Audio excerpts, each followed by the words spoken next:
I'm going to cue you on when to do that. Cool. Scene 1A, take 1, camera A, camera B. Is this gonna be like a tight close-up?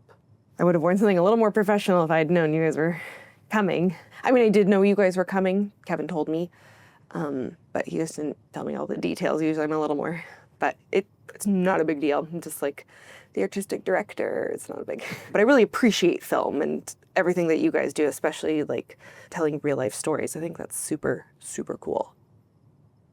Victoria, if you could just say your name and your title. Just like really natural? Yeah. Okay.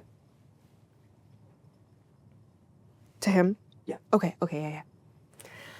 Hi, my name is Victoria, and I am the artistic director for Park 10 Players. Do you want me to, I can do that. I can do that better. Hold on. Just be yourself. Oh, okay. This is my office. This is my home base here at PTP, Park 10 Players, short and abbreviated version. It actually used to be Miss Amy's office. So Miss Amy used to be the artistic director of the theater, and she recently passed away and passed it down to me to have the position and her office and a lot of her belongings. But I have brought a couple of my own things in here, like, okay, no, that's, I have a better example. I just admired her so much.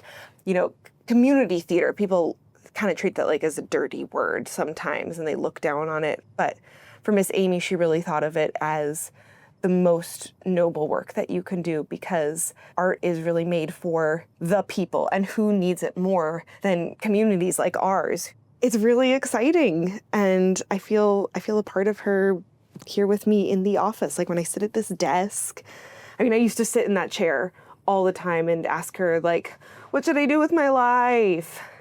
Where am I going? There's a lot of different ways to manage stress these days, and everybody has an opinion, right? Not a lot of those people were raised by a woman in the theater. And you know what? That made me the person I am today, but I have to take that and make it my own. That's what Mom always wanted for me. There's no business like show business. She's a big part of this building. We see her face pretty much everywhere. Which is really great for me to, get that constant memory. Sometimes painful, but we're getting through it. She always would tell me, if you're gonna make a bold choice, make a right choice. And as a managing director, I'm figuring out what those choices are. So this is the green room. This is where all the actors come to relax between scenes and just sort of hang out and be social. We didn't have a chance to clean up, I'm sorry. Actually, this couch back here is where I had my first kiss. We were in callbacks for All Shook Up, and everybody was kissing each other to practice, and we all got mono. So Vic, this is a pretty big theater. Yeah, I know. Isn't that a really amazing view? I love coming up here. So over the years, Miss Amy was able to afford a lot of expansions. I have no idea about how money works, so I'm very thankful for Kevin. Thank you, Kevin. I don't know how Mom kept this place running. I found bills from 2017 that she never even opened. We're getting through some of those. I think that's why we lost like half of our vendors at one point, but we're good now. All the actors we're working with, all the outside designers and things, we're starting to build back those relationships now that they're getting paid. This is our props basement. So when I was 7 years old, we had to come down here during a tornado warning.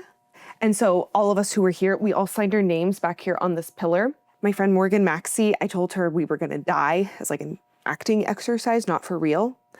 And she cried.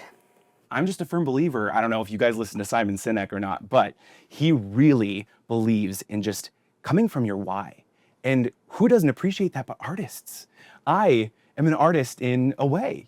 I manage the money and a lot of the art that happens in this building, and we're gonna learn together. So I'd say things are starting off pretty well. We'll see what the board thinks at our upcoming meetings. There's been some mixed reviews, but I am here to tackle those problems confidently. Before we show the stage, can we lower the curtain? It's just a little prettier. This is the stage where it all happens.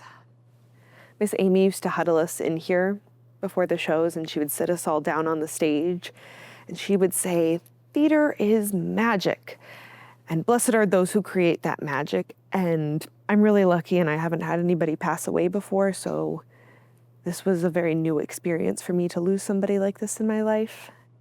Sometimes I can still hear her voice if I close my eyes and I really listen hard enough.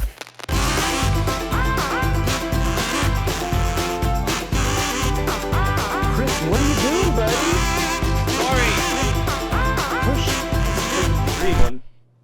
Did I miss a memo about you becoming a sound designer? Hey, it's okay. It's all good.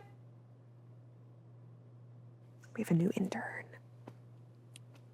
Riddle me this. What does Deaf West production of Spring Awakening have in common with Romeo and Juliet? Kids. Horny kids.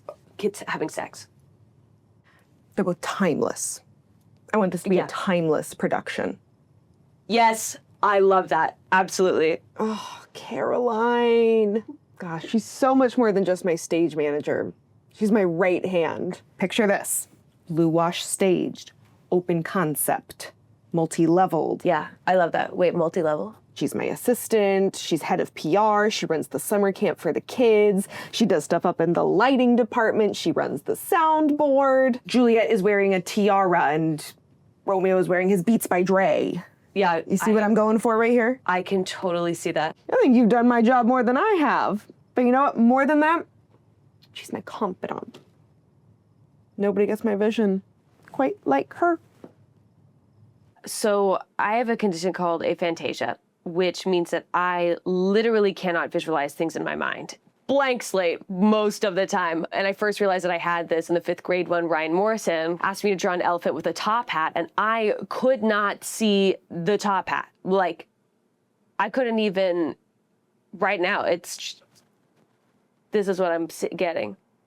Hey-o, managing director in the house. Vicky Vic, sweet Caroline over here, and our crew. We'll go with Tom Cruise, crew neck. Now we'll work on it. Can I borrow you? Just we chat real quick. Am I interrupting anything? Nope. No, we're just brainstorming for Romeo and Juliet. Godspell. That's what I said. I said that. What is so wrong with Godspell? My first show as artistic director is not going to be f***ing Godspell, Kevin. You know, the theater has done it like every other year for the last decade. Did you see last year's production? What? You didn't like Prison Godspell? Broadway World loved Prison Broadway World loves everything. Do not use them as a stores. Vic, I am trying to help you. Okay, you're on thin ice with the board, and your selection as artistic director barely went through. Yeah, well, it was your mom's dying wish that I ran this theater, so maybe that should be enough endorsement for you and the f***ing board. I'm sorry. That felt kind of icky. Mm-hmm. It's okay. It's hard. I get it. I know you were looking out for me and for the board and the community, but I have to pick my first show. You know, I have to set the tone, and I want to do something we haven't done before. Vic, I trust you. I do. But the board wants a sure thing, and the community loves Godspell. It fills seats. The community would love Shakespeare if they gave it a chance. You know, it's just West Side Story without the jazz. Well, the jazz is the best part. What's gonna happen if I don't do it? Are they gonna fire me? Are you gonna fire me? I would never, but I don't know what they would do. So, no, Then you should can tell the board that I have an audition announcement to make. In iambic and pentameter.